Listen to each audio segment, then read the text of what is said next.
नमस्कार. आम्ही लोक या YouTube मंचामध्ये आपल्या सगळ्यांचं स्वागत. मित्र, पहलगाम मध्ये झालेल्या अतिरेकी हल्ल्यानंतर सारा देशभर आज संताप आहे. पहलगाम मधले व्हिडिओ समाज माध्यमांवर मोठ्या प्रमाणावर पाहिले जात आहेत. त्यातूनच पाकिस्तान विरोधी प्रतिक्रिया या द्वेषानं उमटत आहेत. आजवर पाकिस्ताननं जे काही केलं ते आम्ही सगळं सहन केलं, पण यापुढे मात्र मुळीच नाही, या प्रकारची भावना आज सगळीकडे व्यक्त होते आहे. पर्यटकांना सुरक्षा न देऊ शकल्याबद्दल मोदी सरकारबद्दलही लोकांमध्ये कमी असंतोष नाही. ही संतापाची भावना लक्षात घेऊनच सरकारनं अशा प्रकारच्या कृत्यानंतर जी कुठली राजनयिक प्रतिक्रिया द्यायला हवी होती ती दिलेली आहे. सरकारनं पहलगाम हल्ल्याच्या निषेधार्थ पाकिस्तान मधला आपला दूतावास बंद करणं, पाकिस्तानच्या दिल्लीतल्या दूतावास कार्यालयातल्या कर्मचाऱ्यांची संख्या घटवणं, तिथल्या नागरिकांना ताबडतोब देश सोडायला सांगणं आणि पंजाब सीमा अनिश्चित काळाकरता बंद करणं वगैरे प्रकारचे निर्णय घेतले. पण त्याशिवाय सिंधू नदीचा पाणी वाटप करार मोडीत काढण्याची धमकीही पाकिस्तानला यावेळी देण्यात आलेली आहे. आजवर झालेल्या अतिरेकी हल्ल्यानंतर भारत सरकारनं या प्रकारची कारवाई यापूर्वीही अनेकदा केली, पण सिंधू नदीचा पाणी वाटप करार रद्द करण्याची ही बात मात्र यापूर्वी कधीही केली गेलेली नव्हती. यावेळी मात्र म्हणायला हे अतिशय निकराचं असं पाऊल भारतानं उचललं आहे. पण प्रत्यक्षात ही केवळ धमकीच राहण्याची शक्यता अधिक आहे. आज पहलगामच्या हल्ल्यानं जसे देशातले सर्वसामान्य लोक हादरले, तसंच काहीसं भारत सरकारचंही झालेलं आहे. पंतप्रधान मोदींना या घटनेचा लोकांनी एवढा धसका बसलेला आहे का? ते आता खरोखरीच पाकिस्तानची युद्ध करण्याची हिंमत दाखवतील का? खरंच ते दाखवून देतील की त्यांच्याकडे खरोखरच 56 इंचाचं छाताड आहे? हे सारे प्रश्न या पार्श्वभूमीवर आज उपस्थित होत आहेत. भारत सरकारनं पाकिस्तानच्या विरोधात तथाकथित कडी कारवाई केल्यानंतर पाकिस्ताननं देखील त्यांच्या भाषेतच उत्तर दिलेलं आहे. त्याशिवाय भारतीय विमानांना पाकिस्तानी प्रदेशातून जायला बंदी घालण्यात आलेली. त्यामुळं आज हे दोन्ही देश परस्परांसमोर उभे ठाकल्याची स्थिती आहे. वेगळ्या भाषेत सांगायचं तर ही युद्ध सदृश्य परिस्थिती म्हणावी लागेल. आता या दोन देशांमधला हा संघर्ष कुठल्या पातळीवर लढला जाईल? भारत सरकार पूर्वीसारखंच सर्जिकल स्ट्राईक वगैरे करून सोडवेल की परंपरागत पद्धतीचं पूर्ण युद्ध होईल? हे सारे प्रश्न आज आपल्या समोर आहेत. मित्र, पाकिस्तान आज कुठल्याही परिस्थितीत खरं तर युद्ध लढण्याच्या स्थितीत असण्याची शक्यता नाही. तिथली अर्थव्यवस्था ही पूर्णपणे उद्ध्वस्त झालेली आहे. बेकारी सर्वदूर पसरली आहे. तिथं लोकांनी निवडून दिलेलं लोकप्रिय सरकारही आज सत्तेत नाही. तिथले एकुलते एक लोकप्रिय नेते असलेले इम्रान खान तुरुंगात आहेत. पाकिस्तान मधला बलुचिस्तान हा प्रांत पूर्णपणे अस्वस्थ आहे. शेजारचे इराण आणि अफगाणिस्तान हे देश पाकिस्तानच्या विरोधात गेलेले आहेत. ओसामा बिन लादेन याचा पाकिस्तानातच अंत अमेरिकेनं घडवून आणला. त्यानंतर अमेरिकेनंही पाकिस्तानला वाऱ्यावर सोडून दिल्याची जवळपास स्थिती आहे. अशा चारही बाजूंनी घेरल्या गेलेल्या अवस्थेत आज पाकिस्तान आहे. आज पाकिस्तानला जर कोणा एका राष्ट्राचं समर्थन असेल तर ते केवळ चीनचं आहे.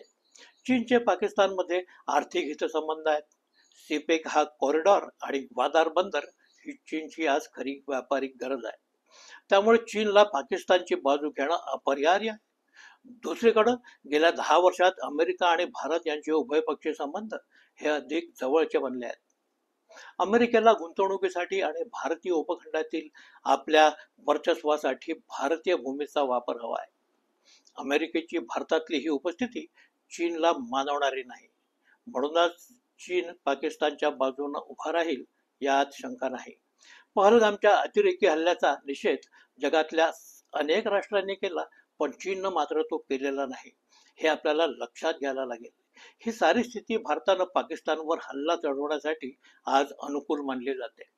या सगळ्या पार्श्वभूमीवर भारतानं उद्या पाकिस्तानच्या विरोधात युद्ध पुकारलं तर पाकिस्तान भारतासमोर 8 दिवसही टिकू शकणार नाही. ही स्थिती आजची. भारतीय लष्करी सज्जता ही पाकिस्तानपेक्षा अर्थातच मोठी. भारतीय अर्थव्यवस्था देखील कमजोर नाही. पण असं असलं तरी भारत सरकार पाकिस्तानच्या विरोधात परंपरागत पद्धतीचं संपूर्ण युद्ध पुकारण्याची हिंमत दाखवेल असंही नाही. त्याचं कारण असं की हे युद्ध होणं हे आंतरराष्ट्रीय समुदायाला मान्य होणार नाही. अर्थातच आंतरराष्ट्रीय समुदाय म्हणजे प्रामुख्यानं अमेरिका. अमेरिकेला आज पाकिस्तानात स्वारस्य उरलेलं नसलं तरी पाकिस्तान जिवंत राहणं ही या उपखंडातली अमेरिकेची राजकीय गरज आहे. म्हणूनच दोन देशांमधलं असं संपूर्ण युद्ध अमेरिकेला मंजूर असणार नाही.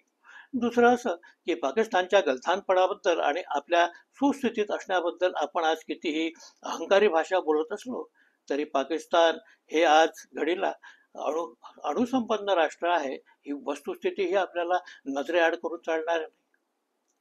या स्थितीत भारतापुढे केवळ मर्यादित स्वरूपाच्या युद्धाचा एक पर्याय उरतो. हा पर्याय मात्र भारत यावेळी वापरल्याशिवाय निश्चितपणे राहणार नाही. पुलवामाच्या वेळी जो सर्जिकल स्ट्राईक झाला त्या प्रकाराची चांगलीच खिल्ली भारतात उडवण्यात आली. त्या स्ट्राईकमध्ये पाकिस्तानचं काहीही वाकडं झालेलं नव्हतं. आपणच त्याची जाहिरातबाजी केली आणि निवडणुकीत पूर्णपणे फायदा उठवला. यावेळी मात्र घर में घुसकर मारेंगे ही घोषणा अंमलात आणण्यासाठी पूर्ण संधी आहे. हे घर में घुसके म्हणजे अर्थातच पाक व्याप्त काश्मीरमध्ये घोषणा असेल. यावेळी सर्जिकल स्ट्राईकच होतील पण ते दृश्य स्वरूपाचे असण्याची पूर्ण काळजी घेतली जाईल एवढंच. मित्र, काश्मीर हे संघ परिवाराचं आवडतं राजकीय मैदान आहे. आपले सारे प्रयोग तिथेच केले की त्याचा राजकीय फायदा साऱ्या देशभर उठवता येतो हे त्यांना चांगलंच माहिती आहे. त्यामुळे अमेरिकेच्या मूक संमतीनं पाकव्याप्त काश्मीरात लष्करी कारवाई केली जाण्याची शक्यता ही अधिक आहे. यापूर्वी ट्रम्प यांनी आपण स्वतः भारत आणि पाक संबंधात मध्यस्थी करण्यास तयार आहोत असं जाहीर विधान केलेलं होतं. याचाच अर्थ भारत सरकार आणि अमेरिकन प्रशासनात काश्मीर मुद्द्यावर सातत्याने चर्चा निश्चितपणे होत असल्या पाहिजेत. त्यातल्या त्यात मोदी यांनी अमेरिकेत जाऊन अख्खी बार ट्रम्प सरकार ही घोषणा दिली. ट्रम्प यांना उपकृत केलेलं. त्याची परतफेड म्हणून काश्मीरातलं 370 हटवण्याची कारवाई केली गेली ती अमेरिकन संमतीनं. आता अमेरिकन टॅरिफ स्वीकारण्याच्या बदल्यात आझाद काश्मीरमध्ये सर्जिकल स्ट्राईक होण्याच्या शक्यता या वाढत्या आहेत. म्हणूनच भारत सरकारकडून यावेळी तथाकथित कडी कारवाई केली जाणं हे खऱ्या अर्थानं अपेक्षित आहे. पहलगाम हल्ल्यानं सारा देश हादरला. लोक शोकाकुल झाले. पाकिस्तानची निर्वसनात तावातावाने केली गेली. पहलगामचा हल्लाच एवढा क्रूर की लोकांकडून अशा भावनिक प्रतिक्रिया येणं हे साहजिकच होतं. पण खुद्द नरेंद्र मोदीही या हल्ल्यानं हादरलेले बिथरलेले दिसले. ते खरं तर आंतरराष्ट्रीय व्यवहारातल्या राजकारणाला शोभेचं नव्हतं. खऱ्या कूटनीतिज्ञानं अशा वेळी कमीत कमी बोलावं आणि कृतीतून आपला प्रभाव दाखवून द्यावा असं धोरण असायला लागतं. पण मोदींनी मात्र अक्षरशः थैथयाट मांडल्याचं आज तर दिसत आहे. पहलगामचा हल्ला घडला तेव्हा ते चक्क सौदी अरेबियात होते. त्यांनी आपला तो दौरा अर्धवट टाकला आणि ते भारतात परतले. आल्याबरोबर त्यांनी विमानतळावरच बैठक घेतल्याची वृत्त पसरली. ही बैठक त्यांना ताबडतोब आपल्या निवासस्थानीही घेता आली असती. पण आपला स्मार्टनेस दाखवण्यासाठी त्यांनी या संधीचा ऑप्टिकली उपयोग करून घेतला. नंतर बुधवारी त्यांचा एक कार्यक्रम कानपूरला होता. पण पहलगामच्या पार्श्वभूमीवर त्यांनी तो कार्यक्रम रद्द केला. पण त्याच दिवशी बिहारच्या जाहीर सभेत मात्र ते आवर्जून उपस्थित झाले. समोर लोक दिसले की त्यांना आपला उत्साह आवरला जात नाही. किती म्हणून कडक बोलावं हे त्यांना सुचत नाही. बिहारात ते पाकिस्तानवर अक्षरशः कोसळले. मुख्य म्हणजे हिंदी भाषक बिहारमध्ये त्यांनी चक्क इंग्रजीतून पाकिस्तानला खडे बोल सुनावले. यावेळी त्यांच्या आरोळ्या आणि गर्जना या कुठल्याही परिस्थितीत एखाद्या जबाबदार देशाच्या पंतप्रधानाला निश्चितपणे शोभणाऱ्या नव्हत्या. खरं तर जसा त्यांनी आपला कानपूरचा कार्यक्रम रद्द केला तशीच बिहारची राजकीय सभाही टाळणं सहज शक्य होतं. पण निवडणूक सभा ही त्यांच्या दृष्टीनं कदाचित राष्ट्रीय सुरक्षेपेक्षा मोठी असावी. म्हणूनच बिहारात राणा भीमदेवी थाटाचं भाषण करणं त्यांनी पसंत केलं. पण बिहारच्या सभेला जाण्याचं अजून एक कारण निश्चितपणे होतं. ते कारण म्हणजे दिल्लीत त्याच दिवशी झालेल्या सर्वपक्षीय सभेला उपस्थित राहण्याचं तेवढं बळ त्यांच्यात नव्हतं. ज्या विरोधी पक्षांची ते साधी दखल कधी घेत नाहीत, ज्या विरोधी पक्षांचं संपूर्ण शिरकाण करण्याची दैवी जबाबदारी त्यांनी अंगावर घेतली आहे, त्याच विरोधी पक्षांच्या नेत्यांसमोर पडलेल्या चेहऱ्यानं उपस्थित होणं त्यांच्या स्वाभिमानी स्वभावाला कदाचित मानवणारं नव्हतं. म्हणून ही जबाबदारी त्यांनी संकटमोचक राजनाथ सिंग यांच्यावर सोपवली. भाजपाचे एक हौशी मंत्री किरण रिजिजू यांनी या सर्वपक्षीय बैठकीत सुरक्षा यंत्रणांकडून चूक झाल्याची कबुली दिली. पंतप्रधान अशा वेळी तिथं उपस्थित असते तर या चुकीची जबाबदारी सरकार प्रमुख म्हणून त्यांचीही असल्याचा नामुष्कीचा संदेश लोकांमध्ये गेला असता. ही अडचण टाळण्यासाठी त्यांनी बिहारच्या निवडणूक सभेत उपस्थित राहणं निवडलं. काँग्रेसच्या काळात जेव्हा केव्हा काश्मीरात अतिरेकी हल्ले होत असत तेव्हा काँग्रेस सरकारला तावातावाने जाब विचारणाऱ्या मोदींवर आज जणू काळानं सूड उगवला आहे. मोदी बचावात्मक पवित्र्यात आले आहेत. म्हणूनच त्यांचं वागणं बोलणं हे एखाद्या पंतप्रधानापेक्षा सर्वसामान्य राजकीय कार्यकर्त्यासारखं वागणं वाटत आहे. म्हणूनच आपल्या बचावासाठी त्यांनी हिंदू मुस्लिम करणाऱ्या आपल्या ट्रोल सेना समाज माध्यमातून सक्रिय केलेल्या आहेत.